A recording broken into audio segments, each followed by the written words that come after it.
thinking about bringing a walkie-talkie on a Royal Caribbean cruise, here's what you need to know. But first, if we haven't met, I'm Charity. I'm not a travel agent, but I travel often, and I like sharing tips to make it easier for others. Royal Caribbean does allow walkie-talkies, but only if they're small, under 5 watts, no external antenna, and meant for short-range use. Here's the catch. Cruisers say they're unreliable. A cruise ship is basically a giant wall of steel. Signals drop between cabins, between decks. They work best if you're both outside on the same deck, but the second you're separated by walls or floors, the signal usually cuts out. Even the ones that advertise 50 or 20 miles in range on a ship, you're lucky to get a few hundred feet of clear connection. And when they do work, people end up yelling into them, and it drives everyone else crazy. If you bring them, keep the volume down and use them quickly. Think of them like cell phones in a library. It's useful, but only if you're respectful.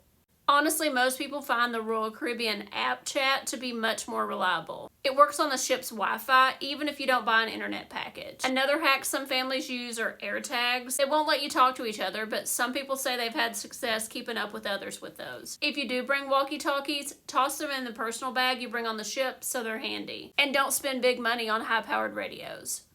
So yes, they're allowed, but they're often more frustrating than they are helpful. You ever tried walkie-talkies on a cruise? How do they work for you? And have you noticed them on the cruise? Let's talk about it in the comments. And as always, follow me for more cruise and travel tips.